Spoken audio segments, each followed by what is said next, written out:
মাধব খুবই গরিব লোক আর ও রানীপুর নামে একটি গ্রামে থাকে। গ্রামের চারিদিকে ঘন জঙ্গল রয়েছে আর এই জঙ্গলটা বন বিভাগের অধীনে রয়েছে। মাধবের পরিবারে ওর স্ত্রী আর ওর মেয়ে রয়েছে, কিন্তু ওর কাছে কোনো কাজবাজ কিছু নেই। এরকম কতদিন চলবে গো? আমাদের মেয়ে এখন বড় হয়ে গেছে, তোমাকে কোনো চাকরি করা উচিত।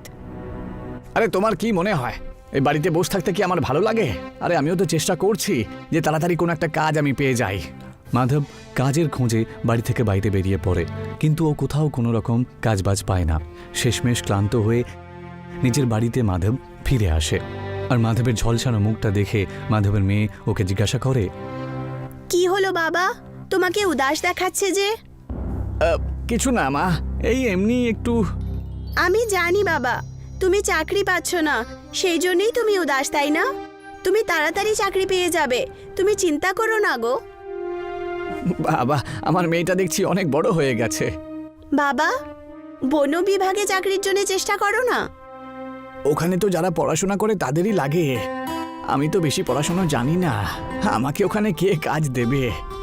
বাবা, তুমি লাকড়ির কাজ তো ভালো করে জানো, কে জানে ওরা এই ধরনের লোককেই হয়তো খুঁজে বেড়াচ্ছে। ঠিক আছে মা, আমি কালকে গিয়ে বন বিভাগের লোকের সাথে কথা বলবো। আমি একটা কাজ খুঁজছি বাবু, আমি কি এখানে কোনো কাজ পেতে পারি? তা তুমি কি করতে জানো? আমি একজন কাঠের মিস্ত্রি, কাঠের সমস্ত কাজই আমি করতে পারি। হ্যাঁ। আরে আমি তো এরকমই একটা লোককে খুঁজছিলাম, তুমি আজ থেকেই কাজ শুরু করে দাও। কাজ পেয়ে গেছে এই কথা সে শুনে মাধব খুবই খুশি হয় আর কাজবাজ করা শুরু করে দেয়। মাধব গাছ থেকে কাটা বড় বড় কাঠগুলো বের করে যেগুলো শক্তপোক্ত সেগুলো আলাদা করে আর ছোট পাতলা কাঠগুলোকে আলাদা করে। বাবু, এই যে বাজে কাঠগুলো রয়েছে এগুলো নিয়ে কি করব? এমনিতে তো এগুলো দিয়ে তো কোনো কাজ হবে না, ফেলে দাও তুমি এগুলো। মাধব ওই পোকা ধরে যাওয়া কাঠগুলোকে ফেলে দেয়। যখন বিকেল হয় তখন মাধব বাড়ি চলে আসে। আজ তো তোমাকে খুব খুশি মনে হচ্ছে বাবা, কি হয়েছে? মা, আমি বন বিভাগে একটা কাজ পেয়ে গেছি। এটা তো খুব ভালো খবর, এখন আমি এক্সামের তৈরি করার জন্য কোচিং এ যেতে পারবো। হ্যাঁ হ্যাঁ, অবশ্যই যাও। মাধব বন বিভাগে কাজ পাওয়ার কারণে ওর সংসারে একটু হলেও সুখ আসে। এখন রাধিকাও কোচিংয়ে গিয়ে পড়াশোনা শুরু করে দেয়। একদিন মাধব এইভাবে কাজ করতে করতে ভালো কাঠগুলোকে একদিকে করছিল আর পোকা ধরা কাঠগুলোকে ফেলে দিচ্ছিল। তখনই ওর মাথায় একটা বুদ্ধি আসে। আমি বরং এই পোকা ধরা কাঠগুলোকে বাড়িতে নিয়ে যাই, কোনো না কোনো এক সময় নিশ্চয়ই কাজে লাগবে। মাধব পোকা ধরা কাঠগুলোকে নিজের বাড়িতে নিয়ে যায়। পরের দিন সকালে বাড়ি ফিরে আসে আর বিকেলে বাড়ি ফেরার সময় আবার ওই পোকা ধরা কাঠগুলোকে নিজের বাড়িতে নিয়ে যায়। এইভাবে যখন ও রোজ এরকম করছিল তখন একদিন একটি লেডি অফিসার সেটা দেখে নেয়। আচ্ছা, তাহলে এখন তুমি চুরিও করতে শুরু করেছো? না না ম্যাডাম, আমি চুরি করছিলাম না, এই কাঠগুলো তো বাজে কাঠ, সেই জন্যই নিয়ে যাচ্ছি আমি। যদি খারাপ তাহলে কি এগুলো দিয়ে আচার বানাবে? মিথ্যে কথা বলো না, তোমাদের মতো চোরকে এই ধরনের চাকরি দেওয়া যায় না। কাল থেকে এখানে আসার কোনো দরকার নেই। মাধব বাড়ি চলে আসে, কিন্তু ওর খুবই মন খারাপ থাকে। কাজটা চলে যাবার কারণে ও খুবই চিন্তিত থাকে। তখনই ও দেখতে পায় যে ওর নিয়ে আসা কাঠগুলো পড়ে রয়েছে। আমি বরং এই কাঠগুলো দিয়ে একটা রিক্সা বানিয়ে ফেলি। মাধব ওই পোকা ধরা কাঠ থেকে পোকাগুলোকে সরিয়ে পরিষ্কার করে। ও সারা দিন রাত পরিশ্রম করে এই কাঠগুলো দিয়ে একটা ভালো রিক্সা তৈরি করে নেয় আর রিক্সা চালানোর কাজ শুরু করে দেয়। এই যে দাদা, আমাকে একটু শহরে ছেড়ে দেবে? হ্যাঁ হ্যাঁ, আসুন, বসুন না। মাধব রিক্সাটাকে হাতে টেনে নিয়ে যেত, সেই জন্য যাত্রীদের কোথাও যেতে অনেক সময় লেগে যেত। আর সেই দেরি হবার কারণেই যাত্রীরা বেশিরভাগ সময় মাধবের রিক্সাতে বসতে বারণ করে দিত। আচ্ছা দাদা, শহরে যেতে কি সময় লাগবে? 4-5 ঘন্টা তো লাগবে। দাদা, আমি শহরে যেতে চাই, বিদেশ যাব না, ছেড়ে দিন, আমি অন্য রিক্সা দেখে নিচ্ছি।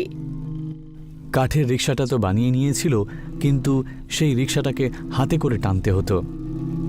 বাবা, আমার এক্সাম সামনেই আছে, আমি শহরে যেতে চাই আর টাকার দরকার।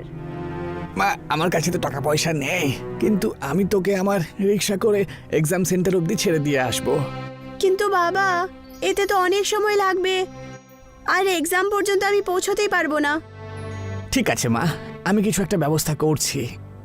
মাধব চিন্তা করতে থাকে যে কিভাবে রাধিকাকে এক্সাম দেবার জন্য শহরে পাঠানো যায়।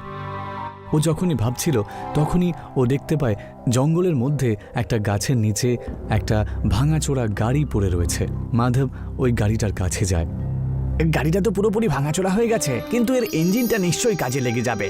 রাঘব ওই গাড়ি থেকে ইঞ্জিনটা বের করে নেয় আর নিজের হাত গাড়িতে লাগিয়ে নেয়।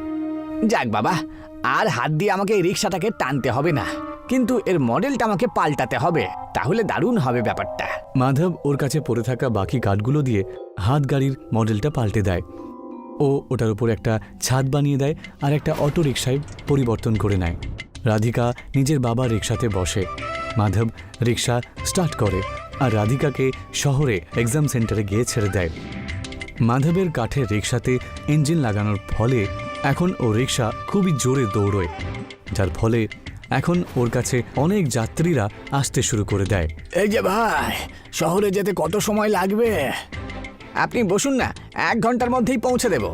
আর সেই কারণেই যাত্রীরা অন্যের রিক্সা ছেড়ে দিয়ে মাধবের রিক্সাই সবসময় বুক করত। আর এটা দেখে একজন রিক্সাওয়ালা মাধবের ওপর হিংসা করত আর পুলিশের কাছে গিয়ে ওর নামে মিথ্যে অপবাদ দিয়ে কমপ্লেন করে। সাহেব, ও কারুর গাড়ি থেকে ইঞ্জিন চুরি করে নিয়ে নিজের রিক্সাতে লাগিয়েছে, ও চোর। আচ্ছা, এখন থেকে তোমরা গাড়ির ইঞ্জিনও চুরি করতে শুরু করেছো? না বাবু, আমি চুরি করিনি, আমি তো জঙ্গলে এই ইঞ্জিনটা কুড়িয়ে পেয়েছি। আচ্ছা, তাহলে এখন ইঞ্জিন জঙ্গলেও পাওয়া যাচ্ছে? এক্ষুনি ইঞ্জিনটা আমাকে ফিরিয়ে দাও, না হলে তোমাকে জেলের ঘানি টানাবো। পুলিশওয়ালা মাধবের রিক্সা থেকে ইঞ্জিনটা বের করে নেয়। রাধিকার এক্সামের রেজাল্টও বেরিয়ে চলে আসে আর ও ওর পরিশ্রমের ফল পায়। রাধিকা একটা ভালো চাকরি পেয়ে যায়। রাধিকা এখন চাকরি করতে শুরু করে আর দেখতে দেখতে পুরো 1 মাস কেটে যায় আর ও তার মাসের প্রথম মাইনেটা পায়। আর যেদিন মাইনে পায় সেদিন রাধিকা অনেক রাত্রে বাড়ি ফেরে। বাবা, চোখ বন্ধ করো, তোমার জন্য একটা সারপ্রাইজ আছে। আচ্ছা, এই নাও, চোখ বন্ধ করে নিয়েছি, এবার বলো তো কি ব্যাপার? রাধিকা মাধবের সামনে একটা ইঞ্জিন রেখে দেয়। এখন চোখ খুলে ফেলো। নতুন ইঞ্জিন দেখে মাধব খুব খুশি হয়। বাবা, এটা স্পোর্টস কারের ইঞ্জিন। এটা লাগানোর পর তোমার রিক্সা সবার থেকে দ্রুত গতিতে যাবে। মাধব ওই স্পোর্টস কারের ইঞ্জিনটাকে নিজের রিক্সার মধ্যে ফিট করে দেয় আর যাত্রীর জন্য অপেক্ষা করতে থাকে।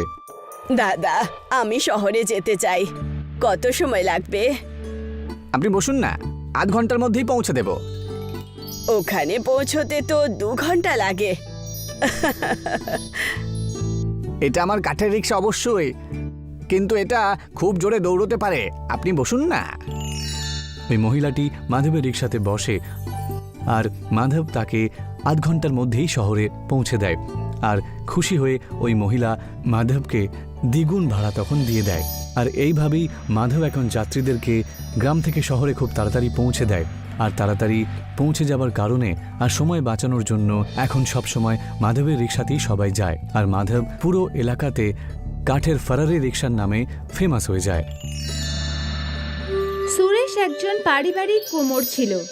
তার বাবাও কলসি বানাতো আর ও বানায়। আর এখন ওর সাথে ওর ছেলেও যোগদান করেছে কলসি বানানোতে। দেখো বাবা, আমার কলসিটার আকার কেমন অন্যরকম। হ্যাঁ, খুব ভালো, কিন্তু বাবা এর গলাটা এত সরু যে এর থেকে জল বের করতে গেলে এই কলসিটাকে কাত করতে হবে। হ্যাঁ, সে তো ঠিকই, কিন্তু এই রকম কলসি বেশিরভাগ খরিদ্দার পছন্দ করে না। কিন্তু তুমি যখন বানিয়ে দিয়েছো তখন খুব ভালো হয়েছে। বাবা, তাহলে কি শুধু ওই কলসিগুলোই বিক্রি হয় যেগুলো বেশিরভাগ একই রকম? বেশিরভাগ তো ওটাই বিক্রি হয়, তাই তো আমরা সবসময় এই রকম কলসিই বানাই। কিন্তু আমার মনে আছে যখন আমি শেষবার এই রকম কলসি বানিয়েছিলাম তখন সেটা খুব বেশি দামে বিক্রি হয়েছিল। ভালো হয়েছে, এই কলসিটাও আমি অনেক দামে বিক্রি করতে পারবো, দেখে নিও বাবা। হ্যাঁ। তখনই রুক্মিণী ওদের দুজনের জন্য চা নিয়ে এলো।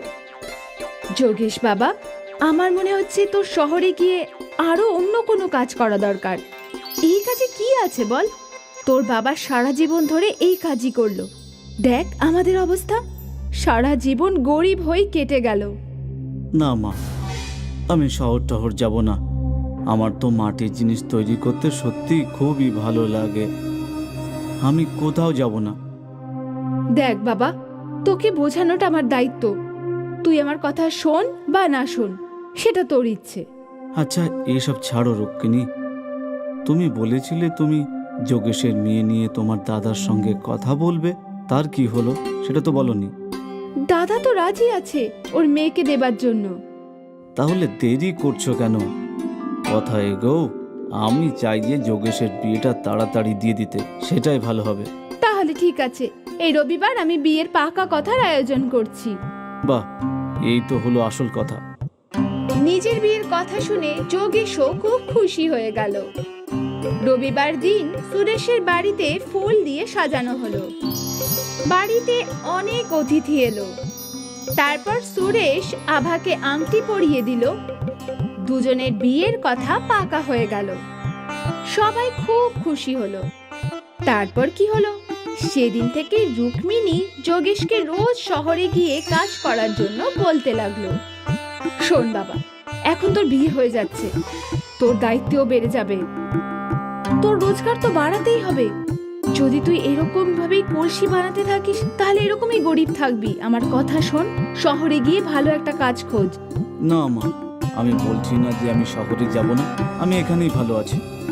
রুক্মিণীর ওষুধ যোগেশের ওপরে কাজ করলো না। যোগেশ তার কাজকে খুব ভালোবাসতো। কয়েক মাস পর যোগেশ আর আভার বিয়ে হয়ে গেল। আর রুক্মিণী এটারই অপেক্ষায় ছিল যে আভা ঘরে আসতেই, মা, আমি তোমার ওপর একটা খুব বড় দায়িত্ব দেব।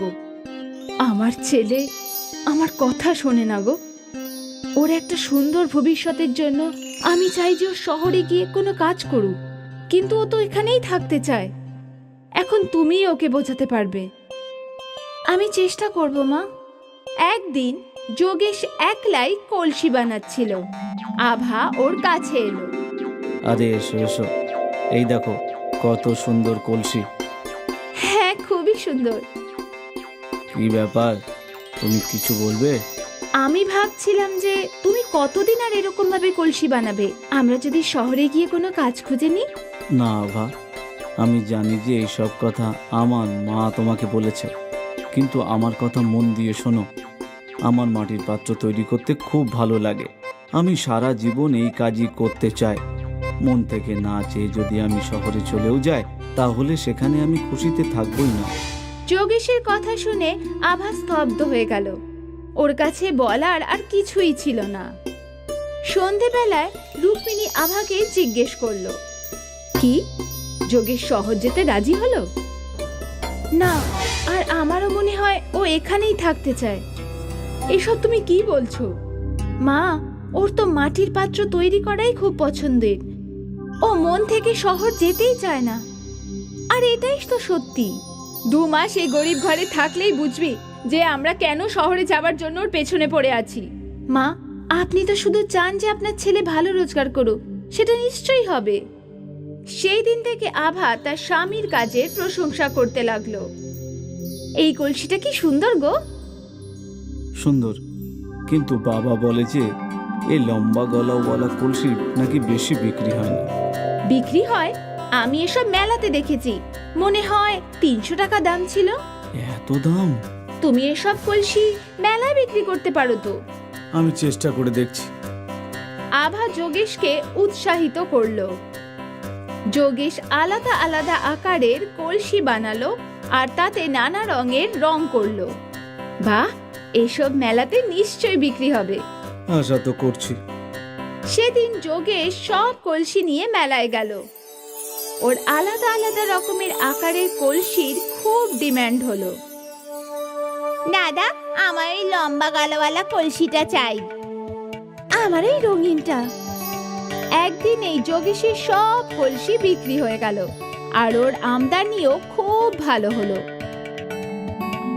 যোগেশ বাড়ি ফিরে সব পয়সা তার বাবার হাতে দিল। এই দেখো বাবা, আজকে রোজগার। আরে এ তো অনেক বেশি। মেলায় কলসি বিক্রি করার আইডিয়া তো তোমার বৌমার। যুগ যুগ জিও বৌমা, আর সব সময় নিজের স্বামীর পাশে থাকো। না হলে একজন মহিলা আছে যারা নিজের স্বামীকে শুধু শহরে পাঠাতে চায়। পাশে দাঁড়িয়ে রুক্মিণী সব শুনছিল। আভা আর যোগেশ খুব খুশি হলো।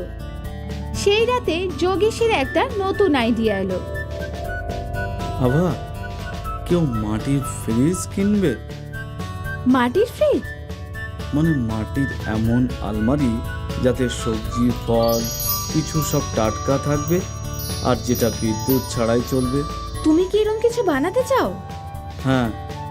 তাহলে দেরি করছো কেন? এই আইডিয়া তো সুপার হিট হয়ে যাবে। আমি কালকেই মাটির ফ্রিজ বানাবো। পরদিন সকালেই যোগেশ মাটির ফ্রিজ বানাতে শুরু করলো। আরে এটা কি বানাচ্ছিস? বাবা, এটা মাটির ফ্রিজ। এতে সবজি, ফল সব কিছু টাটকা থাকবে, সেটা বিদ্যুৎ ছাড়াই চলবে। বাহ, শুনেছি আগের দিন লোকে মাটিতে গর্ত করে সবজি, ফল টাটকা রাখতো। ভাবতেই পারিনি যে মাটি দিয়ে এরকম কিছু বানানোও যায়। হ্যাঁ, আমি তো অনেক আগেই ভেবেছি, আর কালকে রোজগার দেখে মনে হচ্ছে এই মাটির ফ্রিজ লোকে কিনবে। হ্যাঁ নিশ্চয়, আমি তোকে সাহায্য করব। তারপর বাবা ছেলে একসাথে মিলে কিছু মাটির ফ্রিজ বানালো। পরদিন সকালে ওরা দুজনে মিলে ওই মাটির ফ্রিজগুলো মেলায় নিয়ে গেল। দাদা, ওইগুলো কি আলমারির মতন? ওটা মাটির ফ্রিজ, এর মধ্যে আপনার সবজি, ফল সব অনেক দিনের জন্য টাটকা থাকবে, তাও আবার বিদ্যুৎ ছাড়াই। তোমরা বুঝতে পেরেছো এবার? সত্যি? হ্যাঁ হ্যাঁ, একদম। ওই মহিলা একটা মাটির ফ্রিজ কিনে নিল। একজন সাংবাদিক মাটির ফ্রিজের ফটো তুলল, আর দেখতে দেখতে আরো কিছু খরিদ্দার মাটির ফ্রিজ কিনে নিল, আর সব ফ্রিজ বিক্রি হয়ে গেল। আজ প্রথমবার সুরেশ একসাথে এত রোজগার দেখলো।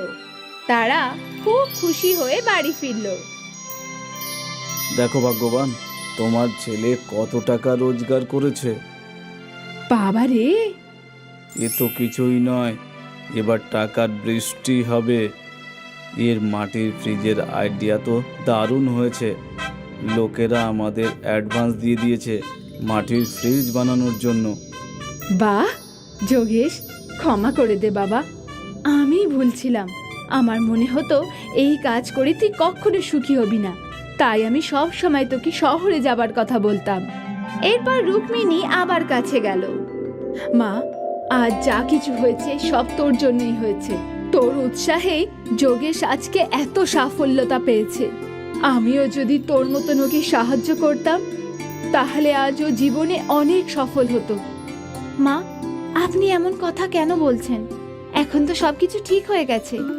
এখন তো আমাদের আনন্দের দিন এসে গেছে, আর আপনি পুরনো কথা মনে রেখেছেন?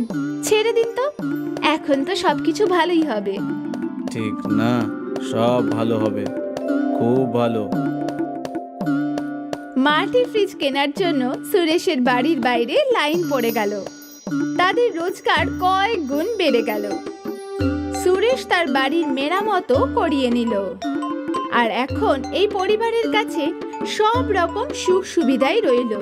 এই সব কিছুই শুধু মাটির ফ্রিজের আইডিয়ার জন্য সম্ভব হলো। গান্ধীনগর নামের একটা ছোট গ্রাম ছিল। গ্রামে বড় বাজার বসতো, আর বাজারে সবসময় প্রচুর ভিড় হতো। গরমকালে এইসব ভিড় বলদেবের পেপসির দোকানে লেগেই থাকতো। আরে বলদেব কাকা, আমাকে কমলা রঙের পেপসিটা দাও। আমাকে হলুদ রঙের। আর আমাকে লাল রঙের। বাচ্চা হোক বা বড়, সবার বলদেবের পেপসি খুব পছন্দ ছিল, আর বলদেব পুরো সততার সাথে পেপসি বানাতো। ভালো বিশুদ্ধ জল, পরিষ্কার চিনি আর পরিষ্কার পরিচ্ছন্নভাবে ও জুস তৈরি করে সেটা প্লাস্টিকের থলিতে ভরতো। বলদেবের 1 টাকার পেপসি প্রচুর বিক্রি হতো। কিছুক্ষণের মধ্যেই ওর সমস্ত স্টক শেষ হয়ে যেত। আরে কাকা, পেপসি কি আছে? না বাবা, সব শেষ হয়ে গেছে, আর কালকে এসো। বলদেবের দোকানের সামনে পবনের দোকান ছিল। পবন আইসক্রিম বিক্রি করত, কিন্তু গরম হওয়া সত্ত্বেও ওর আইসক্রিম বিক্রি হতো না। জানি না এই বলদেব নিজের পেপসিতে কি মেশায়, যে সব গ্রামবাসীরা শুধু এরই পেপসি খায়। 1 টাকার পেপসি কি করে স্বাদ হবে বলো তো? আমার আইসক্রিমটা তো নষ্টই হচ্ছে। স্বাদের ব্যাপারে বলতে পারবো না, কিন্তু ওটা আইসক্রিমের থেকে সস্তা মনে হয়, এই জন্যই ওটা বেশি বিক্রি হয়। হ্যাঁ, সেটাই হবে হয়তো। তুমিও তো যদি পেপসি বিক্রি করো কেমন হয়? আরে কিন্তু পেপসি বানাবেটাকে? পেপসি বানানো দরকারটাই বা কি? বাজারে অনেক কোম্পানি পেপসি বিক্রি করে, তুমিও ওদের থেকে কিনে বিক্রি করতে পারো। ভাবো, প্রচুর লাভ হবে। আইডিয়া তো খুবই ভালো। কালকেই শহরে গিয়ে অনেকগুলো পেপসি কিনে নিয়ে আসবো। ঠিক আছে। পরের দিন সকালে পবন শহর থেকে অনেকগুলো জুস ভর্তি পেপসি নিয়ে এলো, আর ওই সবগুলো নিজের ফ্রিজে রেখে দিল। ভালো করেছো, এবার বাইরের বোর্ডে লিখে দাও যে এখানে পেপসি পাওয়া যায়। ঠিক আছে। পবন বোর্ডে লিখলো যে এখানে পেপসি পাওয়া যায়, আর সেটা নিজের দোকানের বাইরে লাগিয়ে দিল। কিছুক্ষণ পর একটা ছোট বাচ্চা ওই লেখাটা পড়লো। এখানে পেপসি পাওয়া যায়? কাকা, কি কি রঙের আছে? সব রঙের আছে, তোমার কোনটা লাগবে সেটা বলো। আমার তো একটা হলুদ রঙের আর একটা কমলা রঙের লাগবে। পবন ওই বাচ্চাটাকে 2টো পেপসির প্যাকেট দিয়ে দিল। ওই বাচ্চাটা ওখানেই দাঁড়িয়ে দাঁড়িয়ে পেপসি খেতে লাগলো। এটা খেতে খুব ভালো, মজাই এসে গেল। এই নাও, আর একটা পেপসি আমার তরফ থেকে ফ্রি। গিয়ে নিজের বন্ধুদেরও বলো যে আমার দোকানে পেপসি পাওয়া যায়। হ্যাঁ হ্যাঁ কাকা, নিশ্চয়ই বলবো। আর পবনের এই চালাকি কাজ করে গেছিল। ওই বাচ্চাটা দৌড়ে দৌড়ে গ্রামে গেল, আর কিছুক্ষণ পর নিজের বন্ধুদের নিয়ে ফেরত এলো। এটাই ওই দোকান। আমারও 2টো কমলা রঙের দরকার, আর আমার 3টে লাল রঙের। পবন সবাইকে পেপসি দিয়ে দিল, আর তক্ষুনি অনেক লোক পবনের দোকান থেকে পেপসি কিনলো। আজ অবধি গ্রামবাসীরা শুধু বলদেবের পেপসি খেয়েছিল, কিন্তু আজ ওদের অন্য কোম্পানির স্বাদও ভালো লাগছিল। আরে বাহ, এই কালো রঙের পেপসি তো আমি প্রথমবার খাচ্ছি। আরও অনেক রকম স্বাদের আছে, লেবুর জল, কোকা কোলা, কমলা লেবু, সব রকম।